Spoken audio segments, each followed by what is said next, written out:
What you're about to see is not a warning shot. It's not a seizure. It's not a chase. It's a precision strike. On February 20th, under orders tied to the White House and executed through United States Southern Command, a suspected cartel-linked vessel moving through the Eastern Pacific was turned into debris in seconds. And this may only be the beginning. Welcome back to the channel. If you follow real-world military operations, strategic escalation, and hard-power deterrence, you're in the right place.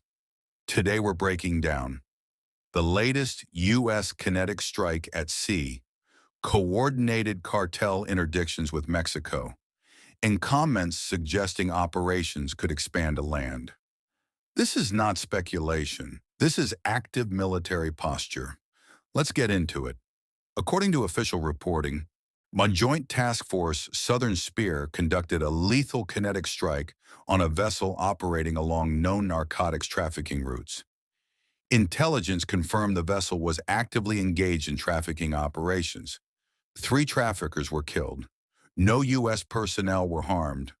The released footage shows a fast-moving craft at sea. Seconds later, impact. A precision-guided munition slams into the vessel. Direct hit. The boat is engulfed in flame. Structural failure follows almost instantly. This was not a warning. This was elimination. The likely platform? Possibly an armed drone system or a maritime strike asset operating over the Eastern Pacific corridor.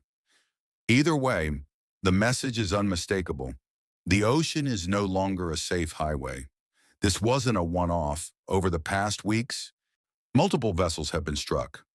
February 5th, high-speed craft destroyed. February 9th, dual missile engagement on a trafficking vessel.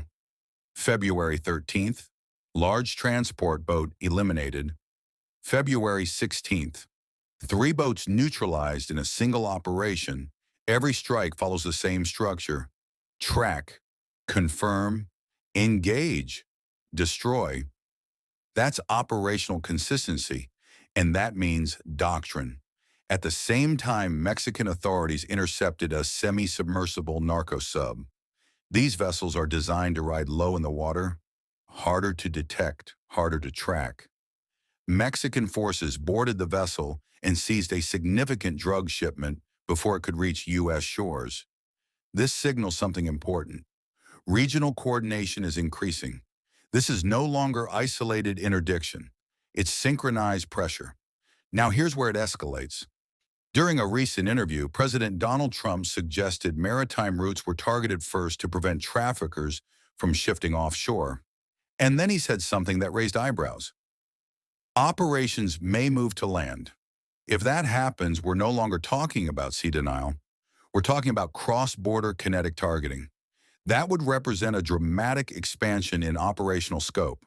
No confirmation yet, but the signal is there. Here's what this means strategically. Cartel maritime logistics are under sustained threat. The U.S. is treating trafficking networks as national security actors. Precision strikes are being used as deterrence, not just disruption. The goal?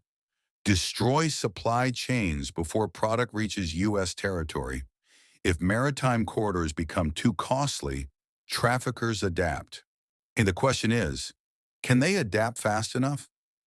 This isn't just about drugs, it's about power projection, strategic messaging, redefining cartels as hostile actors, demonstrating military capability in the Western Hemisphere. When precision strikes become routine, that changes the game. Now I want your take. Does sustained maritime targeting actually cripple cartel logistics? Or does it force them into new routes and tactics? If land operations begin, is that escalation justified? Drop your analysis below. If you want more real-world military breakdowns, hit subscribe. Turn on notifications so you don't miss the next briefing. Because if this campaign continues at this tempo, the next update could be even bigger. See you in the next one.